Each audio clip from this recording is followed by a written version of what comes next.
মানুষের হক নষ্ট করেছে, এই মানুষের মামলা সম্পর্কে আল্লাহ বলবেন এটা আমার এখানে শুনানি হবে না। শুনানি হবে ওই ব্যক্তির কাছে যার হক মেরেছো। সে যদি বলে আল্লাহ আমি ছেড়ে দিছি তো দিছি, কিন্তু সেদিন এমন একদিন, ওই দিন বাপ ছেলেকে ছাড়বে না, স্বামী স্ত্রীকে ছাড়বে না। ইয়াউমা ইয়াফিরুল মারউ মিন আখিহি, একজনকে দেখে আরেকজন পালাবে, কেউ কাউকে ছাড়বে। তাহলে দুনিয়াতে বাবারে ভাইরে অন্যের হক যদি মেরে থাকেন, কোন ইবাদত গুজারে কুলাবে না, কোন আমলে কুলাবে না। আল্লাহর কসম, কোরআন হাদিস একেবারে স্পষ্ট বলেছে ব্যাপারে কোন লুকোচুরি নেই। মানুষের হক মারলে, মানুষের হক যদি আটকে রাখেন, স্বয়ং আল্লাহ রাব্বুল আলামিন সেটা মাফ করবেন না। এত ডেঞ্জারাস বিষয়। অনেক নফল আমল না করে মানুষের হকটা আদায় করেন। দুইটা হকের কথা সব জায়গায় বলি আমি। আমরা যারা সুযোগের অভাবে সৎ, সরকারি চাকরি পাই না, ঘুষ খাবে কোত্থেকে, নাউজুবিল্লাহ। তারপরে আপনি দোকানদার না, মাপে কম দিবেন কোত্থেকে, সুযোগই নেই, সৎ বা নানা কারণে অপরাধ অনেকগুলো এমনিই করেন নাই, মানুষের হক নষ্ট করেন নাই আলহামদুলিল্লাহ, বা এমনি আপনি ভালো মানুষ করেন নাই। এক দুইটা অপকর্ম আমরা বাংলাদেশের বেশিরভাগ মানুষ করি।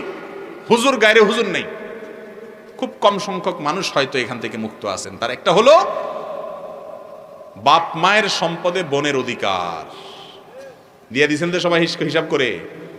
ঠিক করতে তো পয়সা লাগে না, এখন আর ঠিক হয় না, কেউ সব চুপ হয়ে গেছে।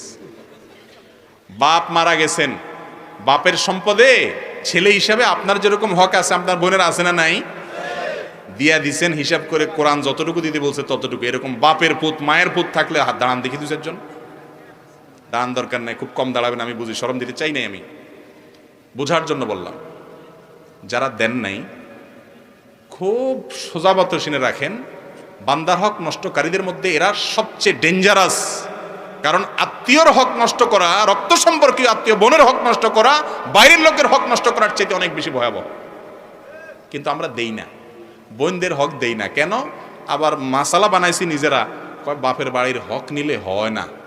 নোয়াখালীরা কয় কি হয় না, মানে সয় না আর কি, শুদ্ধ বাংলায়।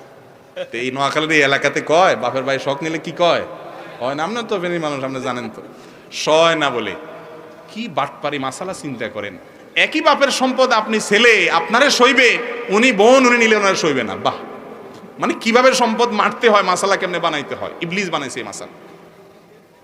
ভাইরে, বোনদের হক দিবেন তো ইনশাআল্লাহ। যুবকরা প্রতিজ্ঞা করেন, রিজিকের মালিক আল্লাহ, এটা দিয়ে দিলে যে আপনার কমে যাবে তা না, আল্লাহ আপনাকে আরো বাড়াই দিবে ইনশাআল্লাহ। ঠিক না বে ঠিক? এখন মুশকিল হলে বোনরাও নিতে চায় না আজকাল। নিবে কেমনে? বেচারীরা ভয়ে শরমে নিতে চায় না। যদি নিয়ে নেই হক এখান থেকে, ভাই যদি বলে যে তোমার হক তো নিয়ে নিয়েছো, এখন আবার কেন আসছো, বাপের বিটাতে একটু যাইতে মনে চায় না? ছোটবেলা থেকে যেখানে বড় হয়েছি, কি বলেন, আপনার বাবার সম্পদে আপনার বোনের যে হক আছে, যেটা যদি জমি জমা বুঝে দেন, তাহলে সে বোন আপনার বাড়িতে আসার অধিকার আছে না নাই? ভাই বোনের সম্পর্কে কি 2 দিনের না চিরদিনের?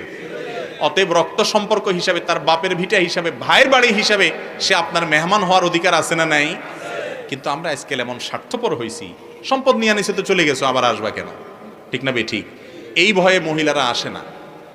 আর অনেক মহিলারা বলে না ভাই দেয়া লাগবে না, আমরা খুশি আছি, এমনি খুশি আছি। আবার কিছু ভাই আছে এমন বাটপার, কিছু লামসাম দিয়া কয় এখন আল্লাহ তো তোমাদেরকে অনেক দিছে, তো তোমরা তো এদুর পাও, এদুর দিছি, তোমরা খুশি নি। বোন বেচারে নাখোশ হয়ে কই থাকবো? যদি বলেন আমি নাখোশ, কবো আরে বেটা বেয়াদব, তাহলে তার বাড়িতে আস না কোনোদিন আমার। ঠিক না ভাই ঠিক?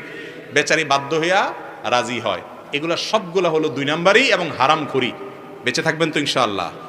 মুরব্বীরা একটু ভালো করে শুনেন, ওলা একটারে সব লেখা দিয়েছেন, আরেকটারে দেন নাই, বলে গেছেন আগে থেকেই মেয়েরা আছে অনেক, হাত দেয়া লাগবে না। হের যত থাকুক, আল্লাহ তাআলা কোরআনে তার হক ঠিক করে দিয়েছেন এবং বলে দিয়েছেন ফরিদাতাম মিনাল্লাহ, এটা আল্লাহর নির্ধারণ। তোমার সম্পদে আল্লাহ এতটুকু অমুকের জন্য ততটুকু রেখেছে, তোমার কোনো এখতিয়ার নাই সেটাকে পরিবর্তন করার। বাপেরও ক্ষমতা নাই তার নিজের সম্পদে এক সন্তানকে দেওয়ার আরেক সন্তানকে না দেওয়ার। কথা কি বুঝছেন না বুঝেন নাই? ইমরান ইবনে হোসেন রাদিয়াল্লাহু তাআলা আনহু এক ছেলেকে কিছু হাদিয়া দিয়ে আসছে। আয়েশা বলে ইয়া রাসূলুল্লাহ, ছেলেকে দিয়ে আসছে। নবীজি বলছেন অন্যগুলোরে দিছো? বলে দেই নাই। বলে যে সবগুলোকে দিয়ে আসো। ওয়াত্তাকুল্লাহ ইয়াদিলু বাইনা আওলাদিকুম, আল্লাহকে ভয় করো সন্তানদের দানের ক্ষেত্রে। আল্লাহ যা বলেছেন এটাকে ঠিক রাখো, ইনসাফ করো। কিন্তু এই একটা জায়গায় আমরা একই হাম্মাম মে সারে নঙ্গে, সব উলট পালট। ঠিক না বে ঠিক? তওবা করতে পারি কিনা আজকের মজলিস ইনশাআল্লাহ? এই দেশে জমি জমার যে হিসাব নিকাশ আছে, আমাকে একজন এক্সপার্ট এ সম্পর্কে উনি বলেছেন যে ভাই আপনি কি জানেন বাংলাদেশে মোট জমি ল্যান্ডের মালিকানা মেয়েদের কত %? ভদ্রলোক একটা পার্সেন্টেজ বলেছেন, আমি ভুলে গেছি, সেটা এত কম উল্লেখ করার মতো না। আমরা শতকরা 25%ও না, আরো অনেক কম। জমির মালিক, সব জমির দলিলের মালিক পুরুষরা। ব্যাপার কি? শরীয়ত সব জায়গায় ছেলের পাশাপাশি মেয়ের হক রাখছে না রাখে নাই? কিন্তু আমরা দেই না। এই যে বান্দার হক নষ্ট করা, এগুলো জঘন্য অপরাধ। আমরা যারা ইবাদত বন্দেগী করতেছি, এটা ভালো কথা, করেন, আমি নিরুৎসাহ করছি না, কিন্তু এর পাশাপাশি বান্দার হকের ব্যাপারে সাবধান আরো বেশি থাকেন, তাহলে ইনশাআল্লাহ আখিরাতে শেষ সাথী হাসতে পারবেন। চেষ্টা করবো তো ইনশাআল্লাহ।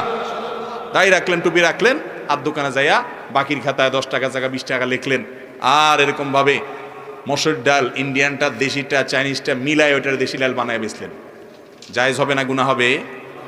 মানুষের লেনদেনটা মেন। আমার আজকে আলোচনা বিষয় ছিল উদখুলু ফি সিলমিল কাফা। এখানে আসছে আর কি আপনার ওয়াজ হলো কি ঐক্য আর কি আলেমদের হুজুরদের। তো আমার মূল বিষয় আমি হারাই গেছি। আমার দলার ছিল সেটা, ইনশাআল্লাহ পরবর্তীতে বলবো। পরিপূর্ণ ইসলামে দাখিল হতে হলে 5টা কাজ করতে হবে ইনশাআল্লাহ। বরপাড়ার মাহফিলে বা অন্য কোথাও ইনশাআল্লাহ সে বিষয়ে কথা বলবো। আমার একটা প্ল্যান আছে, এই 5টা কোর্স কমপ্লিট করলে পরিপূর্ণ ইসলামে দাখিল হওয়া যাবে। আল্লাহ তাআলা আমাদের সবাইকে তৌফিক দান করুন। নানা আলেম নানান দিকে, আমরা যাব কোন দিকে? আপনার কাছ থেকে জানতে চাই। এত সুন্দর মানে একেবারে শ্লোক বানায় দিয়ে দিছেন ভাই। এটার ওয়াজ তো আমরা এতক্ষণ করে ফেলেছি আগেই আলহামদুলিল্লাহ। আমরা ওলামা একরাম আমাদেরকে কোরআন হাদিস অনুযায়ী গাইডলাইন করেন, আমরা সেটা অনুসরণ করব। আলেমদের মত ভিন্ন থাকতে পারে, যদি কোরআন হাদিসের অনুসরণ করেন আলেম এবং কোরআন হাদিস আপনাকে দেখান বা ওইটার দিকে পথ নির্দেশ করেন, আপনি তার সাথে চলতে পারেন। আপনি দেখবেন তিনি কোরআন হাদিসের দিকে ডাকে নাকি তার প্রবৃত্তি, তার মনে যা চায় সেটার দিকে ডাকে। কোরআন হাদিস দিয়ে ডাকে, এরকম আলেমের কথা শুনতে অসুবিধা নাই। কিছু মানুষ আছে আবার একেবারে আলেমদেরকে দুইয়া মুইসা তাদেরকে বাদ দিয়া বলে না না সব বাদ, হুজুররা সব নষ্ট হয়ে গেছে, ডাইরেক্ট নিজে কোরআন হাদিস পড়ো। কোরআন হাদিস আপনি কার কাছ থেকে শিখবেন ভাই? আলেম লাগবে কি লাগবে না? নবী বলতেছেন আমার ওয়ারিস হলো আলেমরা, তাদের তো আপনি ইলম শিখবেন কিভাবে? ইলম শিখার জন্য নিজে কোরআন হাদিস পড়েন। আলেমদের সাহচর্য জরুরি, মনে রাখেন। অবশ্যই কোরআন সুন্নাহপন্থী আলেম, আমি বেদাতি আলেমের কথা বলছি, কিন্তু সাহচর্য জরুরি। আজকাল অনেক ভাইরা বাংলা 2-4টা হাদিস পড়েই নিজেদেরকে এমন পণ্ডিত বানাইছে যে আলেমদের সোহবত সান্নিধ্যের কোনো প্রয়োজন তারা মনে করে। এরা দল্লু ফাদাল্লু, নিজেরাও গোমরাহ হয়, অন্যদেরকেও গোমরাহ। বিশেষ করে যুবকরা কোরআন হাদিস পড়ে, এটা তো আনন্দের কথা আলহামদুলিল্লাহ। এরা ফালতু বই ছেড়ে কোরআন হাদিসে আসছে, আমরা তাদেরকে অ্যাপ্রিসিয়েট করি, সাথে সাথে অনুরোধ করি যে এর পাশাপাশি আপনি কোরআন এবং হাদিসপন্থী কোন সুন্নাহ এর প্রকৃত অনুসারী আলেমের তত্ত্বাবধানে, একজন বা একাধিকের তত্ত্বাবধানে থাকেন, পরামর্শ নেন। নিজেকে স্বয়ং সম্পূর্ণ মনে করবেন না। আপনার সম্ভবত থানভীর রহমতুল্লাহ বলতেন, जो আপনি आपको मुस्तकिल बिज़ात समझते हैं वो मुस्तकिल बज़ात है। যে নিজেকে স্বয়ং সম্পূর্ণ মনে করে ও আসলে কোনো ভালো মানুষ না, সে খারাপ মানুষ, সে বুঝতে পারতেছে না। আল্লাহ তাআলা আমাদেরকে হেদায়েতের উপরে চলার তৌফিক দান করুন।